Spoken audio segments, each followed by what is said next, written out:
Hello साथीहरू, welcome back to my new video. साथीहरू, आज म तपाईँहरूमा फेरि पनि उपस्थित भइसकेको छु।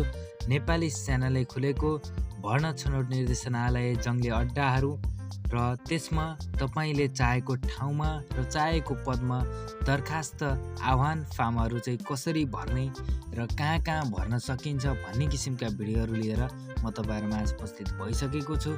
साथीहरू, भिडियो सुरु गरौँ। अब के छ त कहाँबाट चाहिँ हामीले फार्म एप्लाई गर्न सक्छौँ भन्ने कुराबाट सर्वप्रथम हामीले के कुरालाई ध्यान दिन जरुरी हुन्छ भने हामीले कुन माध्यमबाट फार्म भर्न सक्छौँ र कसरी चाहिँ त्यो फार्मलाई एप्लाई गर्न सक्छौँ भन्ने कुरा हामीले जान्नुपर्ने जरुरी देखिन्छ। किनकि हामीले अनलाइन फार्म चाहिँ भर्न सक्छौँ, तर भरेको फार्मलाई हामीले प्रिन्ट गरेर सोसहित उपस्थित भई तोकेको भर्ना छनौट केन्द्रमा चाहिँ आफै चाहिँ उपस्थित हुनुपर्ने भनेर चाहिँ भनेको छ। त्यसै कारण हामी त्यहाँसम्म चाहिँ पुग्नुपर्ने हुन्छ। त्यसपछि भनेको छ आवश्यक पद सङ्ख्या र भर्ना छनौट केन्द्रहरू भनेर भनेको छ र त्यसमा सैन्य पद विज्ञापन नम्बर यति भनेको छ। त्यो अनुसार हामीले भर्ना छनौट केन्द्रमा चाहिँ हामी स्वयं आफै उपस्थित हुनुपर्ने हुन्छ। चाहे हामीले त्यहीँ गएर चाहिँ फार्म भर्नु परोस् या चाहिँ हामीले पहिले नै भरेको फार्मलाई लिएर त्यहाँ हामीले बुझाउनु परोस्, जो भए पनि। र यहाँ चाहिँ विभिन्न ठाउँहरूमा विभिन्न किसिमका पदहरूमा चाहिँ भ्याकेन्सी खुलेको कुराहरू यहाँ देखाइएको छ। अनि यसै गरी तपाईँले अर्को कुरा यहाँ हेर्न सक्नुहुन्छ, सैनिक तालिम वा कर्तव्य पालनाको सिलसिलामा मृत्यु भएका वा शारीरिक रूपमा अशक्त नेपाली सैनिकका सन्ततिहरू भनेर चाहिँ कोठा छुट्टै कोठा छ। त्यसपछि खुल्लातर्फ महिला, आदिवासी जनजाति, मधेसी, दलित, पिछडिएको क्षेत्र, यस्तै विभिन्न ठाउँमा चाहिँ छुट्याएर एउटा चाहिँ भ्याकेन्सी खुलेको छ। यो माध्यमबाट पनि तपाईँलाई चाहिँ केही सहज हुनसक्छ। त्यसैले यो कुरा पनि तपाईँले ध्यान दिनु होला भन्न चाहन्छु। त्यस्तै गरी यहाँ भर्ना छनौट केन्द्रहरू भनेर विभिन्न ठाउँहरू छुट्याएको छ, जस्तै नारायण हिटी काठमाडौँ, लगनखेल ललितपुर, होइन, धुलीखेल काभ्रेपलाञ्चोक, अनि त्यसपछि इटहरी सुनसरी, अनि हिले धनकुटा, यस्तै विभिन्न क्षेत्रहरू छ। यो पनि हजुरले चाहिँ ध्यान दिएर अथवा चाहिँ आफूलाई काम गर्न कहाँ सजिलो हुन्छ त्यो कुरा चाहिँ छुट्याएर यहाँ गएर चाहिँ तपाईँले फार्म एप्लाई गर्न सक्नुहुनेछ। सबै कुराहरू तपाईँले यहाँ देख्न सक्नुहुन्छ। आफू चाहिँ कहाँ गएर सजिलो हुन्छ भन्ने कुरा तपाईँले हेर्नु होला। यो लिस्ट पनि तपाईँले चाहिँ कहाँ गएर हेर्न सक्नुहुन्छ। यो कुरा पनि मैले चाहिँ डिस्क्रिप्सनमा लिङ्क राखिदिएको छु। कृपया त्यो लिङ्कमा क्लिक गरेर तपाईँले हेर्न सक्नुहुनेछ।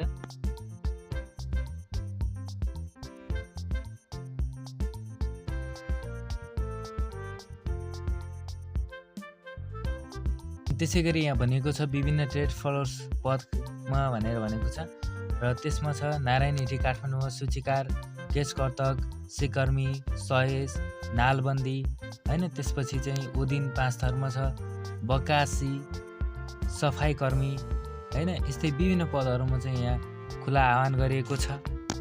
त्यसै गरी यहाँ अरू पनि छन्, जस्तो राजविराज सप्तरी, त्यसै गरी भरतपुर चितवन, यस्तै विभिन्न ठाउँहरूमा चाहिँ विज्ञापनहरू खोलिएको छ। यसमा चाहिँ तपाईँलाई यसतर्फबाट पनि दिन मन लाग्छ भने यहाँ चाहिँ तपाईँले आफ्नो दरखास्त भर्न सक्छ।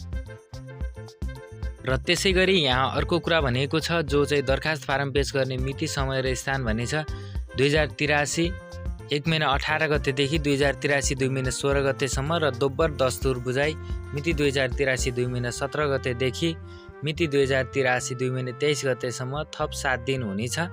उक्त अवधिको कार्यालय समयभित्र दरखास्त बुझाउनु पर्नेछ भनेर भनेको छ। र एकल तथा दोब्बर दस्तुर बुझाइ दरखास्त पेश गर्ने अन्तिम मितिको दिन सार्वजनिक बिदा पर्न गएमा उक्त मितिभन्दा पछाडिको कार्यालय खुल्ने समयमा दरखास्त दस्तुर बुझाइ दरखास्त फारम दर्ता गर्न सकिनेछ। आफूले पाइक पर्ने तोकिएको भर्ना छनौट केन्द्रमा गएर भनेर भनेको छ। दस्तुरका लागि अब सैन्य पदको लागि चाहिँ 150 रुपियाँ र ट्रेड फलोर्स पदका लागि 100 रुपियाँ भन्ने छ।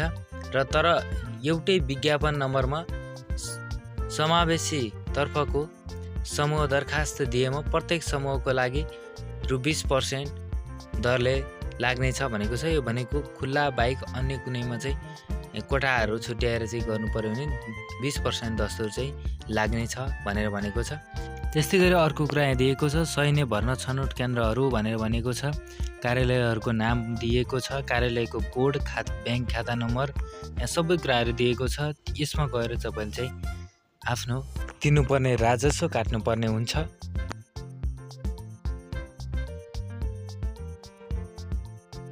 अनि यहाँ अर्को कुरा, विभिन्न ट्रेडका फ्लोर्सहरूको भर्ना छनौट केन्द्रहरूको छुट्टै कार्यालय कोड र ब्याङ्क खाता नम्बर अनि त्यसपछि राजस्व शीर्षक नम्बर छुट्टा छुट्टै दिएको छ। यो कुराहरू तपाईँले हेरेर भर्न सक्नुहुनेछ। अनि यहाँ भन्यो न्यूनतम शैक्षिक योग्यता। तपाईँले यदि कक्षा 8 उत्तीर्ण गर्नुभएको छ भने न्यूनतम तपाईँको GPA 2 अनिवार्य हुनुपर्ने छ र कुनै पनि विषयमा D+ भन्दा कम नभएको हुनुपर्नेछ र SLC, SE वा सोभन्दा माथिको शैक्षिक योग्यताको प्रमाणपत्र पेश गर्नेहरूले पेश गरेको प्रमाणपत्रहरूमध्ये माथिल्लो शैक्षिक योग्यताको प्रमाणपत्र न्यूनतम GPA 2 र CGPA 1.6 अनिवार्य हुनुपर्नेछ। कुनै पनि विषयमा D+ भन्दा कम हुन नहुने भनेर भनिएको छ। यो तपाईँले बुझिहाल्नुहुन्छ। शारीरिक योग्यता। पद सैन्यको लागि उचाइ न्यूनतम पुरुषको हकमा उचाइ न्यूनतम 5 फिट 3 इन्ची र महिलाको हकमा उचाइ न्यूनतम 5 फिट हुनुपर्नेछ र पुरुषको हकमा छाती नफुल्याउँदा न्यूनतम 32 इन्ची र फुल्याउँदा न्यूनतम 34 इन्ची हुनुपर्नेछ। वजन पुरुषको हकमा न्यूनतम 50 केजी हुनुपर्नेछ भने महिलाको हकमा वजन कम्तीमा चाहिँ न्यूनतम 40 केजी हुनुपर्नेछ र विभिन्न ट्रेड फ्लोर्सका लागि भनेर भन्छ। अनि उचाइ न्यूनतम 5 फिट 2 इन्ची हुनुपर्नेछ पुरुषको हकमा र महिलाको हकमा उचाइ न्यूनतम 4 फिट 10 इन्ची हुनुपर्नेछ र पुरुषको हकमा छाती नफुल्याउँदा 30 इन्ची र छाती फुल्याउँदा न्यूनतम 32 इन्ची हुनुपर्नेछ र वजन पुरुषको हकमा न्यूनतम 50 केजी र महिलाको हकमा न्यूनतम वजन 40 केजी हुनुपर्ने छ भनेर भनेको छ। उमेरको हद भन्ने छ। उमेरको हदमा चाहिँ महिला र पुरुष दुईटैमा लागू हुनेछ। जो चाहिँ 18 सैन्य पदको लागि 18 वर्ष पुरा भई 22 वर्ष ननागेको, जन्म मिति 2061 2 महिना 16 गतेदेखि 2065 2 महिना 16 गतेसम्म र नेपाली सेनाको बहालवाला उम्मेदवारहरूको हकमा 26 वर्ष ननागेको, मिति 2057 2 महिना 16 गते र सो पछि जन्म मिति भएको हुनुपर्ने छ। विभिन्न ट्रेड फ्लोर्सका लागि 18 वर्ष पुरा भई 26 वर्ष अर्थात् जन्म मिति 2057 2 महिना 16 गतेदेखि मिति 2065 2 महिना 16 गते ननागेको हुनुपर्ने छ भनेर भनेको छ। त्यसै गरी दरखास्त साथ समावेश गर्नुपर्ने कागजातहरू भनेर भनेको छ। अनि नेपाली नागरिक लिनु पर्यो, शैक्षिक योग्यताको प्रमाणपत्रहरू लिनु पर्यो, नेपालका विद्यालय विश्वविद्यालय बाहेक अन्य बोर्डहरू विश्वविद्यालयबाट अवधि हासिल गरेको भए त्यो कागजातहरू पनि लिनु पर्यो। शैक्षिक योग्यता बाहेक आफूले प्राप्त गरेको अन्य कागजातहरू पनि प्रमाणपत्रहरू पनि लिनु पर्यो। जस्तो अतिरिक्त क्रियाकलापहरू जस्तै विविध विषयहरू सम्बन्धी होइन, तपाईँ खेलकुदहरू त्यस्ता किसिमका चाहिँ तपाईँसँग डकुमेन्टहरू छन् भनेपछि त्यो पनि लिनु पर्यो भन्ने छ। र त्यसपछि सैनिक तालिम वा आफ्नो कर्तव्य गर्दा गर्दै कुनै शारीरिक चोटपटक लागि सोही कारणबाट शारीरिक रूपमा अशक्त भएका र कर्तव्य पालनाको सिलसिलामा मृत्यु भएका नेपाली सैनिक सन्तानहरूको हकमा भएमा चाहिँ तल दिएको 3वटा चाहिँ पनि उपलब्ध बनाउनु पर्यो। र फोटोग्राफ भन्ने छ। उम्मेदवारले पासपोर्ट साइजको फोटो 4 प्रति र 2x2 साइजको फोटो 1 प्रति लिनुपर्ने छ। र त्यसपछि छ सम्पर्क मिति र स्थान भन्ने छ। मिति 2083 3 महिना 10 गतेको 11 बजे दरखास्त पेश गरेको सम्बन्धित भर्ना छनौट केन्द्रमा चाहिँ उपस्थित हुनुपर्ने छ। र छनौट प्रक्रिया सैन्य तथा विभिन्न ट्रेडका फ्लोर्स अफ पदको लागि देखाए बमोजिमको छनौट प्रक्रिया सञ्चालन हुनेछ भन्ने छ।